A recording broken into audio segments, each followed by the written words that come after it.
Welcome to the pre-show.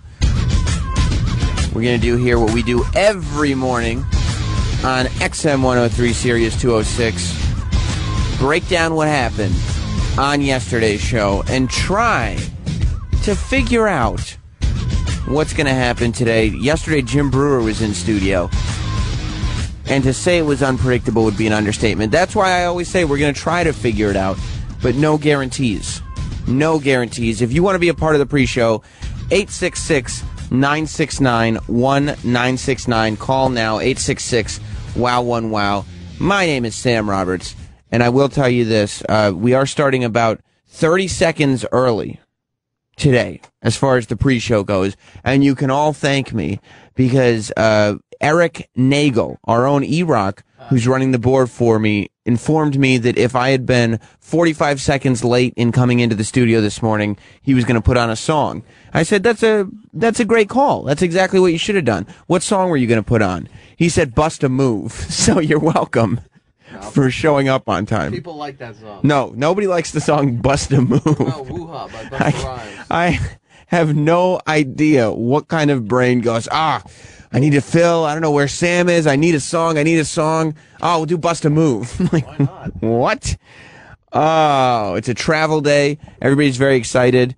We're headed towards Montreal. That's where we'll be tomorrow for a live show, as well as Friday, a rare live Friday morning show. But we will be in Montreal tomorrow, New York today. Live show today. Call us up. 866-WOW1WOW. 866-969-1969. Let's start today's pre-show with Michael in New York. Welcome, Michael. How are you, Sam? Good morning. Good. Listen, nobody's talking about the pink elephant in the room. I just mentioned that E-Rock was going to play Bust 'em. Ow. No, listen, I think the show is done without Anthony. I think that all these big star comedians that are coming in are just there to jockey for Anthony's job.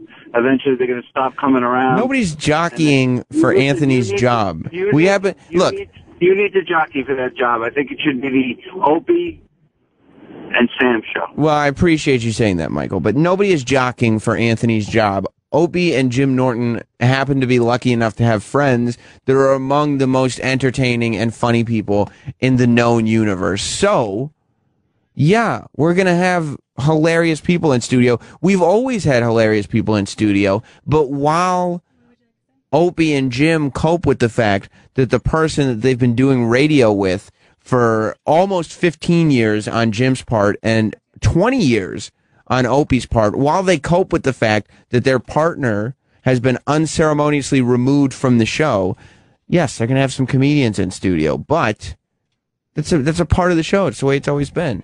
Brian in Pennsylvania.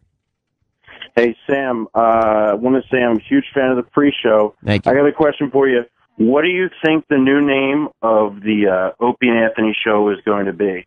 Do you have any speculation? I do have some speculation. I think the last caller was correct. It's obviously going to be Opie and Sam. It's something I've been jockeying for a long time. So hopefully, if everything goes the way I've planned it, that's exactly what's going to happen. No, none of us have any idea what the name of the show is going to be. All we know is this is the pre-show, and after the pre-show is the show. As far as I'm concerned, the show can just be called The Show. Chris in Boston. Hey, Sam, how you doing? Good, buddy. Hey, I kind of do. As to Michael's point, I do agree the show's suffering. Anthony was a big part of why I listen. Sure. And I'm sticking around. I'm doing my best, but it's certain. And I know it's tough for Rope and Jim and probably yourself too, because you can't really. It's very tough to address it without addressing it. We watched it. We listened about Iris and everyone else who's taken heat over the years, and seeing you guys jockey behind them. Yeah. And we're seeing it a little bit with Ant, but it's like I feel like you guys can't, and you're in a tough spot, and I'm gonna hang around as long as I can. Well, but yeah, hang around for the whole show. It's not like all you have to do is listen. It's not like you're going out of your way to do it, but It's crazy because all we want to do is continue to do a show. Like, you can't dwell on what's happened with Anthony because you have to keep moving with the show, but at the same time, it's all any of us are thinking about. So that's why we're blessed to have people like Jim Brewer, who was in yesterday, and Dan Soder, who's going to be stopping by on today's show. Friends with us who will come in and do stuff like this. Jim Brewer, I mean, to say he made an impact yesterday would be a major, major understatement. We started the show, we were just talking about some of the stuff going on in the news, and Jim Brewer rolled in, explaining that he doesn't pay any attention to the news. We were actually informing him, and this is a scary thing, the fact that this show was not providing opinion as much as informing Jim Brewer of what's going on in the world. Frightening. However, Jim Brewer came through and explained why he doesn't listen to the news. Let's go to track 1, E-Rock. What should I care about? Tell me what I should care about. Oh, this whole election thing, Jim. And what about... It is all really a big glop of shit. It is a great question. There's nothing give you me should a really... reason. There's nothing you really should care about, I guess. Should I worry about what's going on in Iran? Absolutely. The repression of peoples in Iran. I think your life's a lot easier if you don't turn on the TV. I haven't missed anything. You realize that, I don't miss anything. You realize your life's pretty good when you keep the TV off. It's great. Doesn't bring you down with all this negative stuff. What about Israel? I could care less. What about Israel? What about it? That whole area is in turmoil. Since when? Since 5 billion BC. Yeah. So what am I going to do? What am I going to sit and debate with some moron for 3 hours and watch the news debate? Let's talk to this special. Well, you know, it's like the Indians and the Palestinians, they've been repressed. Well, let's go to this channel. Fuck the Palestinians! The Israelis get American, and Obama needs a fuck. I'll tell you what, if this fucking country doesn't fucking, we don't know. And what with this health education? This guy. Well, you know, maybe we can find a happy medium, but Hamas really has to step up here and show they want to be nice. I mean, who cares? Who cares? I don't live there. Maybe when it's in my house, when I got Hamas, when I got a Palestinian Israeli throwing rocks at my house, I'm going to have a problem. Dude, relax. You're in a house. Show some class. I don't need you throwing things. Oh, what's your problem? We're all sitting down having chicken parmesan. My wife made a nice salad. What's your problem? My wife made a nice... Sit down. Take some shoes off. Never mind. They're already off. I've never had... throwing them at me in disgrace. He makes a great point, and Opie said something during the show. He said the fact that he hosts this show and that he's a broadcaster, Opie feels like he has to be up on what's going on in the news. And that's the way I feel. Like, I get home and I feel like I have to turn the news on and I have to start scanning through websites and I have to be aware of, at least to some extent, what's going on around me. Now, I'm a complete moron. I'm looking to find the Cliff Notes of what's going on in like Russia and the Ukraine and what's going on in Israel, because I have no clue. But at least I know there's something going on, and I thought that was important. Brewer really did make a good point about the fact that there's more to your life than worrying about the things you have no control over. And at first I thought to myself, so what does Brewer fill his life with? Like, what is he sitting there thinking about? That if he's not keeping up on current events, what's he doing? He very quickly, after making that statement, and he made this statement about the news within the first half hour of the show, very quickly after making that statement, he started getting into his family. And we blinked, and it was 10:15 in the morning. He went the rest of the show, took the whole thing over. I mean, it was amazing. It was compelling. I can't believe the things that Brewer was getting into and the audio he was playing. I can't believe how open he was about his family. I can't see myself putting my family on display like that, but God bless Brewer for opening up his family life for everybody else's entertainment. He started giving us an update on his dad. Let's go to track 3, E-Rock, because, you know, Brewer has talked about his dad many, many times on the show. He's done a documentary about taking care of him. His act has been made up a lot about stories of his dad. But the story that he told about his dad yesterday was probably one of my favorite. Let's go to track 3. I walk in the room. It's funny now. His head his head is cocking back like he's having a seizure. Right. And eyes in the back of his head. He's drooling. And I've kind of seen him almost die a couple times. And his head is over the candle, so I kind of smell it burning.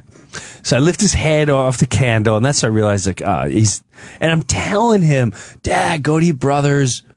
Go light, and I hear the ambulance is coming. I'd say, your brother's waiting for you. We have a good life. You did everything you could here. Everything's gonna be great. Just go. And then the guys come in. We got it, Mr. Brewer. And slowly, a couple minutes later, he starts. The smell is unbearable because he's also let a huge dump in. So usually when old people die, they die in the can. So obviously he's going. So the smell is just awful. One of the guys walked in. He's gagging. One of the cops are gagging.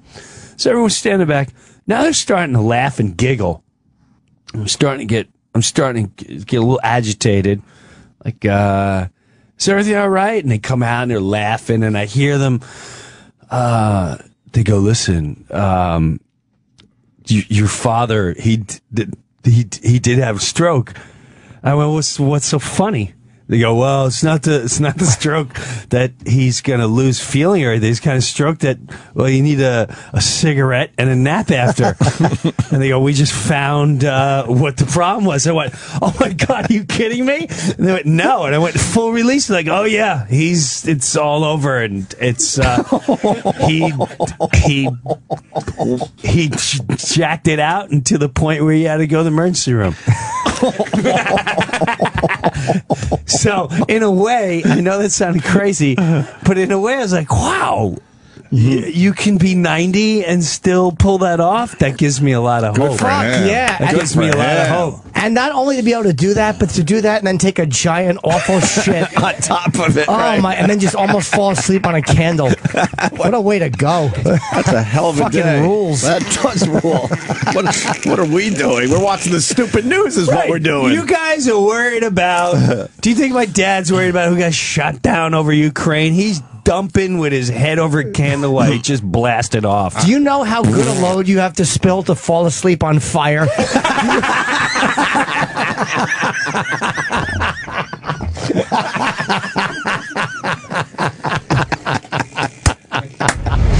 I feel like there's a good chance that if we were doing it, that would have been line of the day. What a hero Mr. Brewer is. Jim Brewer's dad is someone that we can all look up to at that age. To be doing that, to be risking your life for a good load is something that, I can only hope that one day I'll be able to achieve in this life.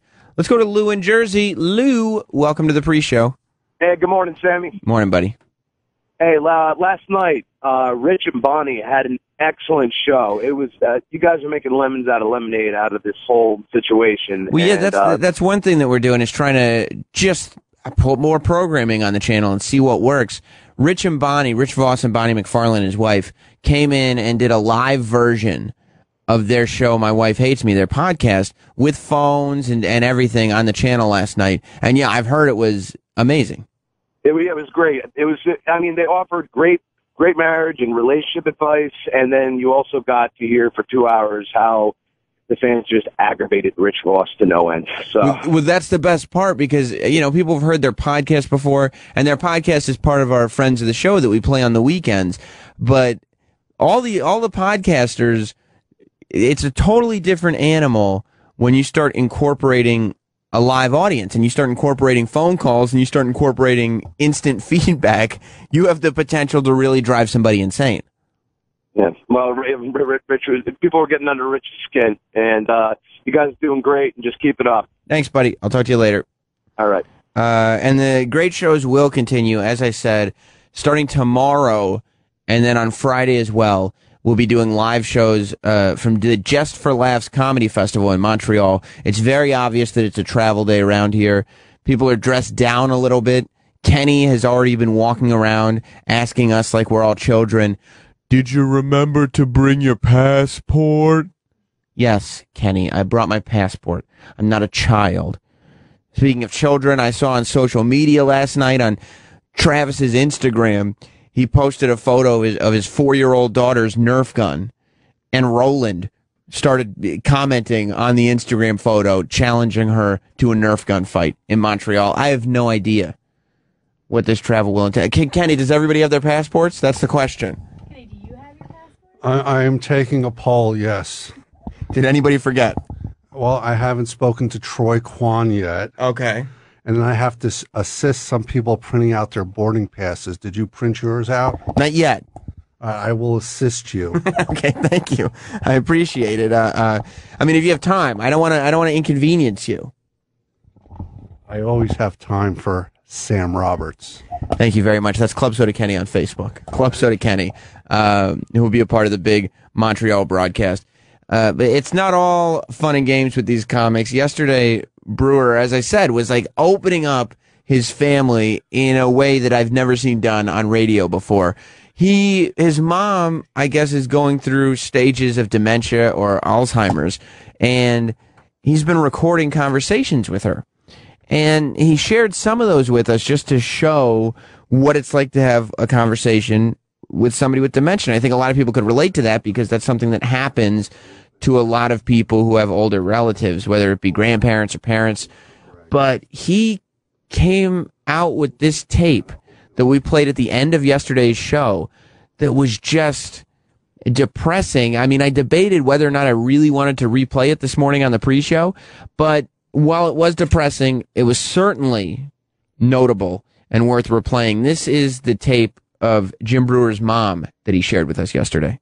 She's in a clinic now where they gave her a drug to get rid of her anxiety and her fear that everyone's trying to kill her and everyone's out to get her.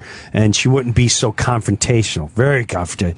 And when I saw her, it was the first time in my life where I saw her, she was done with living. Yeah, okay. I think I broke down after I saw it. Like, I started driving home and I it's gonna be that bad? Well, it's just like you hear your parent going, I'm done. I'm out. Okay. This is the first time I've ever seen you where you look like you're done. I think I'm cooked. You look exhausted. I'm worn out. You're worn out? Oh, Mom. Don't forget me, okay? Give her a hug. Mom, I would never forget you. Hey, you were great to me. Yeah, you were great to me. Oh, my God, you were great to me. Oh, my God, I haven't listened to this. You were so good to me. You taught me everything about you were good. Being independent, about taking care of myself, how to date. You always warned me about girls. That's right. You taught me how to be independent, have respect, do what I wanted to do, chase my dreams. That's right. Don't be a freeloader. That's right. Look at where I'm at. That was all. Don't be a freeloader. That was you and Dad. From being a little kid up the block. Yeah, and you and Dad both had it rough, and then you met each other. That's right. And through a miracle, you pulled through. Yeah, we did. And the others may not have as great experiences as me, and you may not had great experiences. You had a bunch, and you didn't have a bunch. Yeah. But we had a kick-ass run. Yeah, yes, I did. I never look back going, oh, my mother. No. I always look back going, wow, she gave me a lot of love. I do. Yeah, yes, you're right. This is a reality show. I made it. I made it to a lot of people helping me, taking my hand, and walking me most of the way. Yeah. Yep. I hope it stays this way until I close my eyes in the coffin.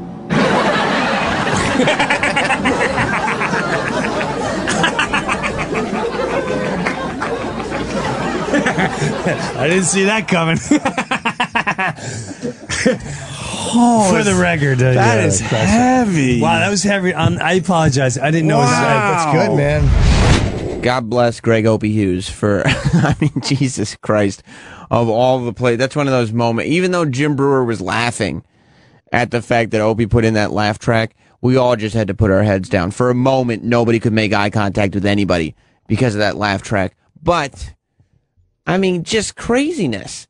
It happens to everybody. That's one of those things that is reality, but it's generally not shared so publicly. It's not something you don't get to share in somebody else's reality. Brewer was talking about it yesterday because Opie was checking with him, and he was saying, "Are you sure this is something you want to put on the air?" Blah blah blah. And Brewer said, "Yeah, that there are a lot of people who are experiencing a similar reality, but since nobody talks about stuff like this, people don't realize that it's a shared experience." So, very very cool, I guess, of Jim Brewer to share that stuff with us yesterday. As I said today on the show, Dan Soder is going to be stopping by. We have a lot of stuff to get into. I think it was yesterday or the day before, we were talking about the teenage girl who took a selfie in front of Auschwitz, the prison camp, the Nazi prison camp, and she was smiling in the selfie. And everybody started attacking her. We now have audio from a television show she did, where she's explaining why she was at Auschwitz and why hats off to her. She said she does not regret taking the photo, which is tough for a kid to be able to be like, yeah, I'm taking the criticism, I understand, but I don't regret it. Here's why I did it.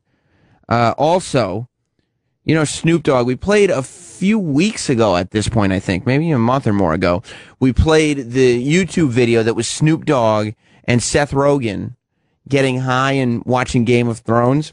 Well, apparently this is Snoop Dogg's new YouTube show because he had Jimmy Kimmel on the show, and he explained that he smoked weed in the White House bathroom.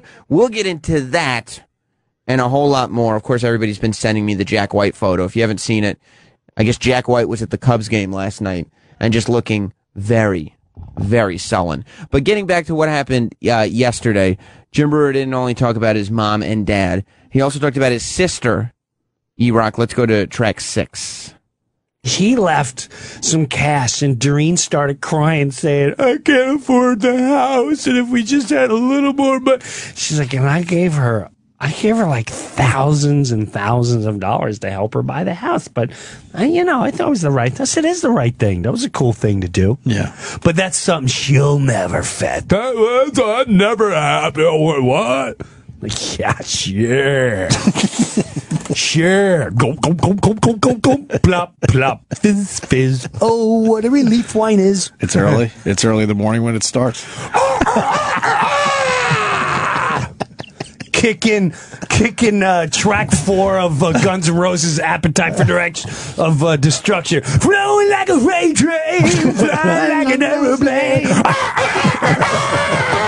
Well, I'm a West Coast strutting, one wine drinking, I'm a little bad of mine. I'm taking money that don't belong to me, 'cause tonight I'll be talking about my brother. Why isn't he playing Night Train? Taking money from my mother. E-Rock, let's do this. Come on. I didn't want to interrupt. Interrupt, he'll sing right along with it. There you go. Where's the bottle that's unopened? Let me get my glass. Let me get some ice. Ice.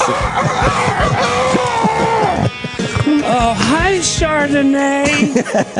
Let's take a look at Mommy's account. I don't trust my brother. You know how many bottles of wine I can have with this IRA account?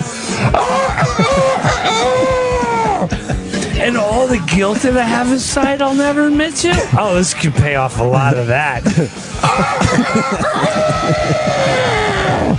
Quiet, you damn rooster! I'm up!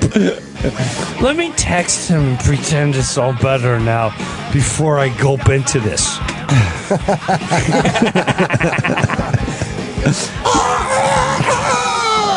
That's irritating. Oh, man. Your life is exhausting. It's entertaining. I guess it's entertaining. It's entertaining for the rest of us. I mean, where does that come from?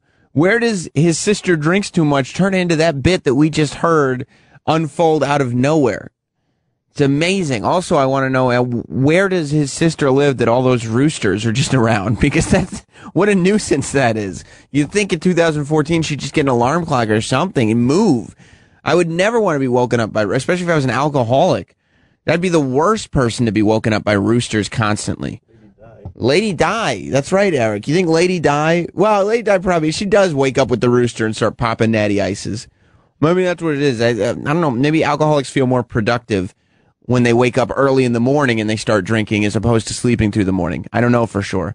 But the stuff Brewer was getting into yesterday, just incredible.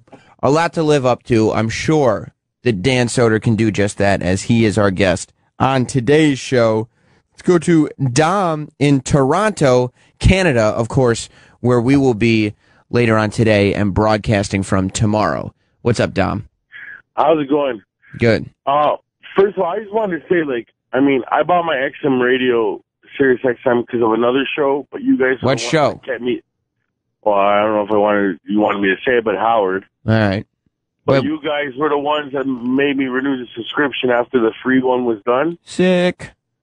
And my thing is, now that Anthony's gone, you guys have made, or Jim and Opie have made references to people canceling the subscriptions. I just wanted to know, what is the reaction to Sirius for this? Well, I mean, it seems like bad. I tweeted them. Yeah. And there's been no response to them at all. Yeah, I mean, they're not gonna beg you, I guess, but Sirius XM would prefer that people do not cancel their subscriptions. That's definitely, I think that's my statement. That's not an official statement, but I think that the people at Sirius XM would agree that their preference would be that you do not cancel your subscription to Sirius. Well, yeah, I understand, but have they even made an official statement that said, listen, we don't want them back, we should get them back? Have they made anything like that? No statements like that whatsoever. I mean, look, everybody is calling up looking for answers, and I appreciate and understand that, because I'd be doing the exact same thing if I were in your position. All right, I remember when I was a listener to the show in high school, when Opie and Anthony were on NEW, and they got kicked off of NEW, for months, I was just wandering around looking for answers as to when my favorite radio duo would be back on the air. And there was no answer. And the truth is, there just wasn't an answer. I mean, we here at the show don't have any information that we're not sharing with you. We don't know what's happening. When Opie goes on the air and speaks, the entire staff is listening, because that's when we find out what's going on. And so when Opie says, I don't know what's happening, he doesn't know what's happening. But what we are doing in the meantime is going on the air, because Opie and Jim are under contract, and all the staff has families or some kind of lives to support. E-Rock knows for himself. Snacks don't buy themselves. Nope. You need a job for that shit. So what we're doing is putting on the best possible shows we can put on, given the circumstances. Hence, the great Jim Brewer in studio yesterday, Dan Soder in studio today. And I'm telling you, I hope you're excited about these Montreal broadcasts. All of us at the show are, because the lineup that we have coming in over Thursday and Friday in Montreal is incredible. We're going to be doing it in front of a live audience that I believe is super, super, super packed. I don't think there's any more room. You can try to email if you have the email address, but I'm pretty sure there's no more room. But every friend of the show that's going to be up there, there are comics that have never been on the show before are planning on stopping by. I think Gabriel Iglesias is going to be stopping by. I think Ron White's going to be stopping by. A ton of comics loaded over the course of Thursday and Friday. And we still have today to get through. As I said, Dan Soder in studio, Snoop Dogg explaining that he smoked weed at the White House. We still haven't gotten in to the thing that's giving all these Star Wars fans all these erections, and that's the X-Wing that J.J. Abrams debuted on his charity video. As a matter of fact, Roland is so excited. J.J. Abrams, he's directing the new Star Wars movie. He put out a video, and he showed the new X-Wing. Now, any glimpse into this new Star Wars franchise has had people going nuts on the internet. It was a video for UNICEF.